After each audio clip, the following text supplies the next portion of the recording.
anggota Polri. Dari Pengadilan Negeri Jakarta Selatan kita bergeser ke Kejaksaan Agung. Saat ini ada konferensi pers yang sedang berbicara adalah Kapus Penkum Iketut Sumedana terkait dengan tuntutan terhadap Ferdy Sambo, Putri Chandrawati, Eliezer, Ricky Rizal dan juga Kuat Ma'ruf. Hukuman seumur hidup karena telah memerintahkan terdakwa Richard Eliezer Puding Limau untuk mengeksekusi, menghilangkan nyawa Brigadir Nopriansyah Yosua Huta Barat guna menyempurnakan pembunuhan berencana sehingga terdakwa Eliezer Puding Limau dituntut 12 tahun pidana penjara. Sementara terdakwa Putri Chandrawati, terdakwa Kuat Ma'ruf dan terdakwa Ricky Rizal Wibowo tidak secara langsung menyebabkan terjadinya menghilangkan nyawa Brigadir Nopriansyah Yosua Huta Barat. Perbuatan Putri Chandrawati, perbuatan terdakwa Kuat Ma'ruf dan Ricky Rizal Wibowo sejak awal mengetahui rencana pembunuhan tersebut akan tetapi tidak berusaha mencegah atau menghalangi tindak pidana terjadinya pembunuhan berencana terhadap Brigadir Nopriansyah Yosua Huta Barat. Kemudian rekomendasi dari Lembaga Perlindungan Saksi Korban SPK terhadap Richard Eliezer Puding Limau untuk mendapatkan JC telah terakomodir dalam surat tuntutan, sehingga terdakwa mendapatkan tuntutan pidana jauh lebih ringan dari terdakwa Ferdy Sambo sebagai pelaku intelektual dadar. Terdakwa Richard Eliezer Puding Limau adalah seorang bawahan yang taat kepada atasan untuk melaksanakan perintah yang salah dan menjadi eksekutor dalam pembunuhan berencana dimaksud, sehingga pembunuhan berencana tersebut terlaksana dengan sempurna. Bahwa kasus pembunuhan berencana bukanlah termasuk yang diatur dalam pasal 28 ayat 2 huruf A Undang-Undang RI nomor 31 tahun 2015 tentang perlindungan saksi dan korban, yang pokoknya tidak, yaitu yang akan diungkap merupakan tindak pidana dalam kasus tertentu yang juga tidak termasuk dalam edaran Mahkamah Agung nomor 4 tahun 2011 ya, termasuk kasus tertentu yang disebut ya, yaitu antara lain ini disebut di dalam surat edaran Mahkamah Agung nomor 4 2011 ya, tindak pidana korupsi, tindak pidana terorisme, tindak pidana narkotika dan tindak pidana pencucian uang, perdagangan orang maupun tindak pidana lainnya yang bersifat terorganisir. Dalam undang-undang ini dan surat edaran Mahkamah Agung ini memang tidak secara tegas dijelaskan bahwa pembunuhan berencana apakah masuk dalam kategori yang harus diberikan justice collaborator. Kemudian deliktum yang dilakukan oleh tindak pidana Eliezer Richard Eliezer Puding Limau sebagai eksekutor, yakni pelaku utama, bukanlah sebagai penguak fakta hukum. Jadi dia bukan penguak mengungkapkan suatu fakta hukum yang pertama, justru keluarga korban ya, itu menjadi bahan pertimbangan. Tapi beliau adalah sebagai pelaku utama, sehingga tidak dapat dipertimbangkan juga sebagai yang harus mendapatkan justice collaborator.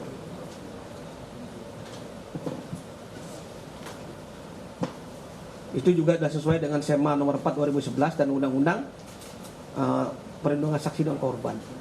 Demikian yang bisa saya sampaikan terkait dengan dasar-dasar pertimbangan penuntut umum memberikan hukuman yang berbeda, yaitu sebagai pelaku utama atau intelektual dadar yaitu Ferdy Sambo dengan hukuman seumur hidup, Eliezer tadi dengan hukuman 12 tahun, dan beberapa terdakwa lainnya diberikan hukuman 8 tahun ya, agar tidak menjadi polemik lagi di masyarakat. Selanjutnya nanti akan dilengkapi oleh Bapak Jan Bidum dan dilengkapi juga dengan Direktur TPUL. Silakan Pak Jan Bidum Wardah, silakan Pak Jan Bidum. Nanti sisi tanya jawab silakan. Terima kasih Pak Ketut Kapus Pen. Kawan-kawan media yang saya hormati, saya yang pertama saya ucapkan terima kasih kepada kalian semua yang telah hadir di kantor kami di Kejaksaan Agung Republik Indonesia. Apa yang disampaikan Pak Ketut itu resume dari apa yang telah saya sampaikan pada beberapa media kemarin. Saya berturut-turut sampai jam 8:30 malam kemarin. Kenapa saya sampaikan itu? Supaya tidak bias ini. Ini penegakan hukum. Sesuai dengan kewenangan diatur dalam hukum acara pidana. Tugas kami melakukan pembuktian dan proses penuntutan itu. Proses pembuktian itu sesuai dengan ketentuan acara pidana bahwa jaksa membuktikan sesuai dengan ketentuan KUHP 183, 188 KUHP bahwa jaksa telah memperoleh alat bukti yang cukup untuk melakukan penuntutan, untuk menuntut seseorang di depan persidangan. Itu diatur KUHP. Yang saya ingin sampaikan sebetulnya kepada saudara-saudara kita di seluruh Indonesia, hormatilah kewenangan penuntutan itu. Kami mewakili masyarakat, pemerintah, dan negara. Kewenangan itu diberikan kepada Jaksa Agung sesuai dengan Undang-Undang Kejaksaan 11 tahun 2021. Berwenang melakukan penuntutan terhadap semua tindak pidana. Ini garis bawah. Ini kewenangan kami. Dan dalam melaksanakan kewenangan itu, kami diatur. Di samping undang-undang, juga berapa peraturan perundang-undangan dalam melaksanakan kewenangan tadi. Dalam menentukan tinggi rendah tuntutan pidana, ada aturannya. Itulah yang saya pakai. Saya mengendalikan itu. Ada aturannya. Bukan kita asal-asalan. Ini proses penuntutan dilakukan secara arif dan bijaksana. Kami mendengar, kami melihat, kami mempertimbangkan semua hal terkait proses penuntutan perkara ini. Kami sungguh-sungguh membuktikan, itu kan terlihat bagaimana jaksa dalam proses pra penuntutan menguji hasil penyidikan itu, sehingga kami simpulkan memenuhi syarat untuk dilimpahkan. Setelah dilimpahkan, jaksa saya berupaya membuktikan semaksimal mungkin. Kalian bisa lihat persidangan itu. Tapi ketika berapa tuntutan yang pantas diberikan kepada seorang terdakwa itu, ada parameternya. Jelas benar parameternya ada. Kita melihat tentang peran seseorang itu apa. Nggak bisa dong kita menuntut orang tanpa memperhatikan peran dan alat bukti yang timbul di persidangan, yang muncul di persidangan. Ini alat bukti ini kan udah dibuka di depan persidangan. Kalian kan bisa, apalagi sidangnya live. Siapapun nggak bisa membantah itu live. Semua terbuka untuk umum dan bahkan ini sidang luar biasa, live dan dibahas oleh para ahli. Nah, yang ingin saya sampaikan pada kesempatan yang baik ini tentang tinggi rendah tuntutan. Saya tidak mau disebut polemik. Ini Pak Ketut tadi bilang polemik. Nggak ada polemik. Bagi saya, kita ini beda sudut pandang. Itu hal yang wajar dalam proses penuntutan. Kalau korban menyatakan kurang tinggi, maka saya bilang saya berempati pada korban. Kalau terdakwa bilang ketinggian, itu juga hak terdakwa. Nggak apa-apa. Penasihat hukum katanya ketinggian. Itu hak terdakwa. Ini kan proses ini berjalan. Masih berjalan. Ada namanya pledoi. Kita dengar pledoi dari penasihat hukum. Ada replik dari jaksa. Ada duplik. Ada putusan. Masih panjang ceritanya. Makanya saya minta supaya jangan terlalu banyak opini-opini dilemparkan. Ini penegakan hukum. Jangan media ikut mengadili. Media itu gunanya memancarkan berita-berita ini. Jangan membentuk opini. Biarkan hakim berpikir jernih, jaksa berpikir jernih, penasihat hukum berpikir jernih. Nanti hukumannya dari hakim. Jangan kita giring opini ini mengarah kepada sesuatu. Nggak boleh. Hargailah kewenangan penuntut umum, hargai hakim. Dan saya menghargai penasihat hukum mau ngomong apapun silakan, itu hak dia selaku pembela. Tapi dalam proses penggiringan opini itu nggak boleh. Ini kita mengadili manusia. Ya, jangan ada persidangan di luar persidangan resmi. Ini nggak boleh. Ini saya ingin menyampaikan pada seluruh rakyat Indonesia bahwa Kejaksaan Agung ini memiliki kewenangan yang penuh. Dan kami dalam penuntutan juga ada parameter yang jelas. Tidak bisa diintervensi siapapun. Masuk angin, nggak ada masuk angin. Ya, ini saya tegaskan. Saya dari awal proses pra penuntutan tidak ada masuk angin. Kami bekerja dengan penuh keterbukaan. Dan terbuka banget kita ini. Sampai media apapun nanya saya jawab. Ini kesempatan yang baik ini ketika saudara ada yang kurang pas, kurang puas, saya jawab. Semua kemampuan saya dan sesuai fakta yang ada di persidangan. Kalau saya nonton TV dari kemarin itu, ada lagi menyatakan dia melaksanakan perintah. Ini saya sampaikan. Ini untuk penambahan wacana. Kalau dia seperti itu mungkin peraturannya dengan lolos saya buat. Tidak akan P21.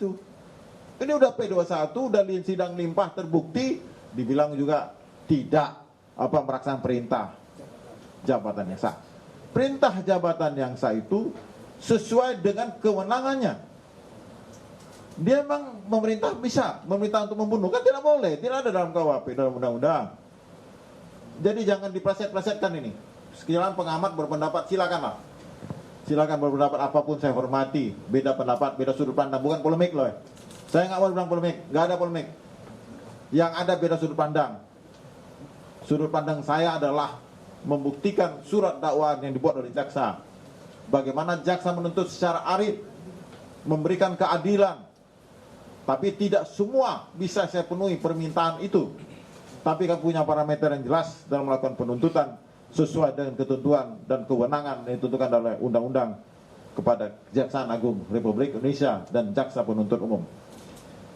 Bapak Ibu yang saya hormati, saya rasa saya persilakan kalau ada yang mau bertanya. Silakan teman-teman. Sebentar dulu. Apa mau saya jelaskan? Ke Idul Surya dulu, baru habis itu semua ditanyakan. Ini nanti ini singkat aja nih untuk sekedar ya aja Pak, jadi kamu Nah, biar nanti sama sekaligus nanti ditanyakan. Idul Surya ini sekarang. ya sebentar 5 menit 5 menit untuk sekedar keterbukaan kayak misalnya kayak penuntut umum, informasi publik ini. Singkat aja, saya beberapa waktu yang lalu juga kurang lebih 3 bulan yang lalu saya cerita tentang Idul Surya. Itu kerugian berdasarkan LHA. Saya kembali kepada bukti. LHA ini kita dapat dari PPATK. Itu kerugian 106 triliun. Masyarakat loh yang rugi.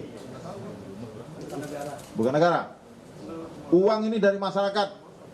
Koperasi ini memungut uang, menghimpun uang dari masyarakat tanpa izin. Itu yang dibuktikan jaksa. Lalu itu nanti akan lebih detail kalau ada yang bertanya.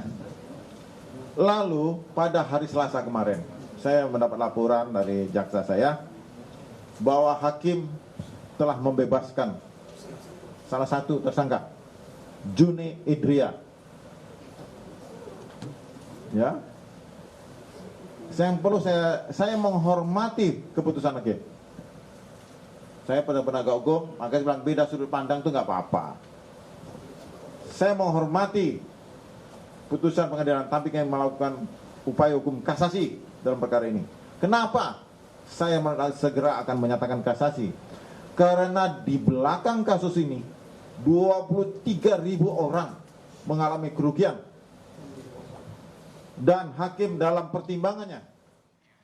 Saudara, baru saja kita ikuti pernyataan dari Jaksa Agung Muda Tindak Pidana Umum Fadil Zumhana terkait dengan tuntutan terdakwa pembunuhan Yosua yaitu Ferdi Sambo, Putri Chandrawati, Richard Eliezer, Kuat Ma'ruf, dan Ricky Rizal.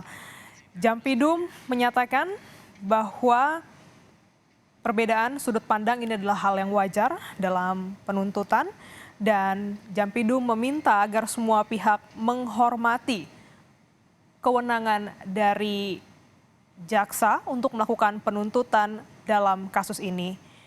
Seluruh tuntutan ini berdasarkan pembuktian dan juga barang bukti selama persidangan yang digelar secara terbuka dan disiarkan langsung.